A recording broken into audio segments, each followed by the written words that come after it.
الصعيد يعني العلمي انه جرف الرمال في اعالي البحار كضر بالتنوع البيولوجي البحري وبالخيرات تاع البحر هنا، وغادي يضر حتى بالصناعه ديال الصيد، وغادي يضر بالصناعه تاع السياحه.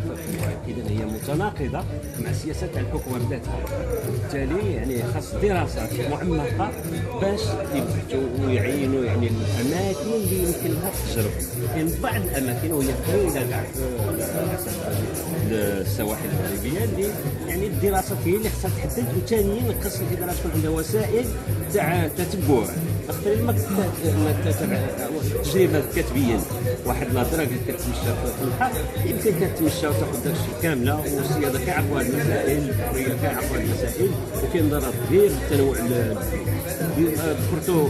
بالنسبه للمغرب الشرقي عندنا مشكل بالنسبه للشاطئ تاع السعيديه، حيت كانت تماك واحد لامارينا، وحنا كنا درنا انتباه هذه سنين بلي ان لامارينا غادي تضرب بالشاطئ، وكاين اللي كنسميو حنا لو دراكاج دونتروتيان، يعني انه باش لامارينا تبقى مديره كيكون لو دراكاج. ولكن هذه السنين كان هذاك المنتوج تاع الجرف تاع الرمال وهذا الدراكاج كان كيرجع للشاطئ باش يوقع هذاك يعني هذا الاكيليبر سيديمونتير تاع الشرف. وهذا السنه بالضبط داروا واحد الطريقه باش يعني انه ذاك المنتوج يسوقوه، ودرنا احتجاجات واحتجينا امام السيد الوالي والسيد عامل تاع البركان، واحتجينا كذلك امام وزاره التشغيل باش انه هاد المسائل هذه ما تبقاش تتكرر، لانه غادي كما شفتوا في التدخلات كاين شواطئ اللي البحر مشات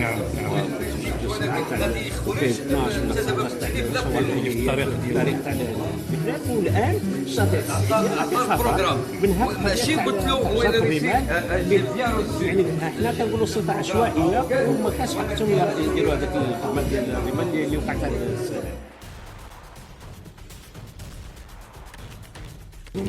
كما قلت لكم كاين دراسات علميه اللي غادي يمكن تعطينا اماكن اللي يمكننا نستغلوها يعني للرمال، وكاين اماكن اللي هي ممنوع منعا كليا باش نقيسوها، لانه فيها تنوع بيولوجي، فيها الحوت ما كيعشش. الا مشينا للعش تاع الحوت وبقينا نجرفوا يعني ما بقاش، غادي نضيعوا كاع ديك الغنى تاع البحر غادي يمشي، وغادي يكون ضرر اقتصادي.